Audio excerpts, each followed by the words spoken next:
സാങ്കേതിക വളർച്ചയും പരിസ്ഥിതി സംരക്ഷണവും പരസ്പര പൂരകങ്ങളായി വർത്തിക്കുമോ? ആദ്യത്തെ ശാസ്ത്ര സാങ്കേതിക വളർച്ച പ്രകൃതിയുടെ സുസ്ഥിര നിലനിൽപ്പിനെ പ്രതികൂലമായി വർത്തിക്കുന്നു. ഇതിന് ഇദ്ദേഹത്തിൻ്റെ തന്നെ പുസ്തകത്തിൽ ഇദ്ദേഹം ഈ പ്രപഞ്ചത്തിലെ ജീവിവർഗം ഉണ്ടായതിനു ശേഷം കഴിഞ്ഞ 50 കോടി വർഷങ്ങളിലുണ്ടായിട്ടുള്ള ഏറ്റവും പ്രധാനപ്പെട്ട 5 വംശനാശങ്ങളെക്കുറിച്ച് വളരെ വിസ്തരിച്ച് ഇദ്ദേഹം എഴുതിയിട്ടുണ്ട്. എന്നിട്ട് ഇദ്ദേഹം സമ്മതിക്കുന്നുണ്ട്, ഈ പ്രകൃതി എന്ന് പറയുന്നത് എല്ലാ കാലത്തും ഒരു അമ്മയായിരുന്നില്ല, ഒരു കൊലയാളി കൂടിയായിരുന്നു. ഒരുപക്ഷെ നമ്മൾ നശിപ്പിച്ചതിലും നമ്മൾ ക്രമരാഹിത്യം ഉണ്ടാക്കിയതിലും കൂടുതൽ ക്രമരാഹിത്യം പ്രകൃതി തന്നെ ഉണ്ടാക്കിയിട്ടുണ്ട്. ചില വംശനാശം സംഭവിച്ച കാലഘട്ടങ്ങളിൽ 2 കോടി 3 കോടി വർഷങ്ങൾ നീണ്ടു നിന്നു എന്നുള്ളതാണ്. 3 കോടി വർഷങ്ങളിൽ ഇവിടെ ഒന്നും ഉണ്ടായിരുന്നില്ല. 3 കോടി വർഷം എന്ന് പറഞ്ഞാൽ ആലോചിച്ച് നോക്കുക.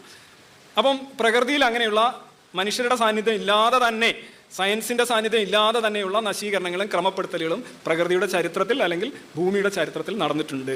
അത് നമ്മളുടെ ഇതുമായിട്ട് നോക്കുമ്പോൾ ഒന്നുമല്ല. അതിനേക്കാൾ വലിയ 3 കോടി വർഷം ഇവിടെ ഒരു തരിച്ച് ഒരു എന്താ പറയുക, ഒരു കിളി പോലും ഇല്ലാതെ, ഒരു ഇല പോലും ഇല്ലാതെ 3 കോടി വർഷം ഈ ഭൂമി കിടന്നപ്പോൾ നമ്മളുണ്ടായിരുന്നില്ല പ്രതികളായിട്ട്.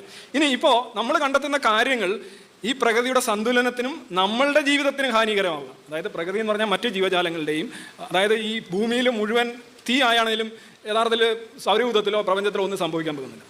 ഭൂമിയിൽ എന്ത് നടന്നാലും വളരെ ഇൻസിഗ്നിഫിക്കൻ്റ് ആയിട്ടൊരു സാധനം. പക്ഷേ നമുക്ക് പ്രതികൂലമാണ്, ജീവജാലങ്ങൾക്ക് പ്രതികൂലമാണ്, ജൈവ വ്യവസ്ഥകൾ. അതുകൊണ്ടാണ് നമ്മൾ ഈ പ്രകൃതിയിൽ വരുന്ന മാറ്റങ്ങളെ എതിരാണ്, മോശമാണ് എന്ന് പറയുന്നത്. അല്ലാതെ ഈ പ്രപഞ്ചത്തിൻ്റെ ഒരു നൈരന്തര്യത്തിൽ ഇവിടെ വരുന്ന ഒന്നും യഥാർത്ഥത്തിൽ സിഗ്നിഫിക്കൻ്റേ അല്ല. പക്ഷേ നമുക്ക് സിഗ്നിഫിക്കൻ്റ് ആണ്. അങ്ങനെ നമ്മളുടെ ഭാഗത്തു നിന്ന് എന്തെങ്കിലും ഉണ്ടാകുന്നുണ്ടെങ്കിൽ, ഇപ്പോൾ പാരീസ് ഉടമ്പടിയുടെയൊക്കെ കാര്യം പറഞ്ഞത്, നമ്മളിപ്പോൾ അങ്ങനെയുള്ള വാതകങ്ങൾ എമിറ്റ് ചെയ്യുന്ന രാജ്യങ്ങൾ അതിൽ നിയന്ത്രണം ഏർപ്പെടുത്തിക്കൊണ്ട് അതിനകത്തൊരു പരിഹാരം നമ്മൾ തേടുക എന്ന് പറയുന്നത് വളരെ യുക്തിസഹമായിട്ടുള്ള ഒരു കാര്യമാണ്. അതാണ് ഇപ്പോൾ ഗ്ലോബൽ വാർമിംഗ്. ഇതൊന്നും മിത്തുകളല്ല.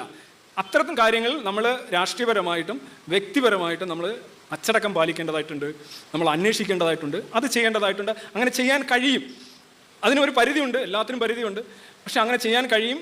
അതിലൂടെ ഉദാഹരണമായിട്ട് ഇപ്പോൾ യുദ്ധങ്ങളുടെ കാര്യത്തിൽ നോക്കുകയാണെങ്കിൽ ലോകത്ത് ഏറ്റവും കുറച്ച് യുദ്ധങ്ങൾ നടക്കുന്ന ഒരു സമയത്താണ് നമ്മൾ ജീവിക്കുന്നത്. ലോകത്ത് ഏറ്റവും കുറച്ച് ആളുകൾക്ക് ഭക്ഷണം ലഭ്യമല്ലാതെ പട്ടിണി കിടക്കുന്ന ഒരു സമയത്താണ് നമ്മൾ ജീവിക്കുന്നത്. ലോകത്ത് ഏറ്റവും കുറച്ച് മനുഷ്യർ തമ്മിൽ സ്പർദ്ധയുള്ള ഒരു സമയത്താണ് നമ്മൾ ജീവിക്കുന്നത്. നേരെ തിരിച്ചാണ് ഫിലോസഫേഴ്സൊക്കെ പറഞ്ഞുകൊണ്ട് നടക്കുന്നത്. ഏറ്റവും കുറച്ച് രോഗം മൂലം മനുഷ്യർ മരിക്കുന്ന ഒരു സമയത്താണ് നമ്മൾ ജീവിച്ചിരിക്കുന്നത്. ഏറ്റവും കുറച്ച് പകർച്ചവ്യാധികൾ മൂലം നാശം ഉണ്ടാകുന്ന ഒരു ലോകത്താണ് നമ്മൾ ജീവിച്ചിരിക്കുന്നത്. നമ്മളുടെ ലോകം നമ്മൾ പിന്നിട്ട ലോകത്തേക്കാൾ സമ്മോഹനമാണ്, കൂടുതൽ സാധ്യതകളുള്ളതാണ്. പക്ഷേ അവിടെയും പരിഷ്കരണങ്ങളും ചിലപ്പോൾ ചികിത്സകളും വേണ്ടി വരും.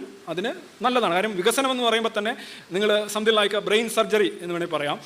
വളരെ സൂക്ഷ്മമായിട്ട് ചെയ്യേണ്ടതായിട്ടുണ്ട്. ചിലപ്പോൾ ഒരു സർജറി വിജയിക്കും, പക്ഷേ നിങ്ങൾ ഓപ്പറേഷൻ തിയേറ്ററിൽ നിന്ന് പുറത്തിറക്കുമ്പോൾ നിങ്ങൾക്ക് ചിലപ്പോൾ ഒരു ഫാക്കൽറ്റി പോയെന്നിരിക്കും, മെമ്മറി ആയിരിക്കും, ചിലപ്പോൾ ടച്ച് ആയിരിക്കും, എന്തെങ്കിലും ഒരു സെൻസ് പോയെന്നിരിക്കും. അപ്പോൾ ഒരു ഇടപെടൽ തന്നെയാണ്, പ്രകൃതിയുടെ മേളിലൊരു ഇടപെടൽ തന്നെയാണ് മനുഷ്യൻ നടത്തുന്നത്.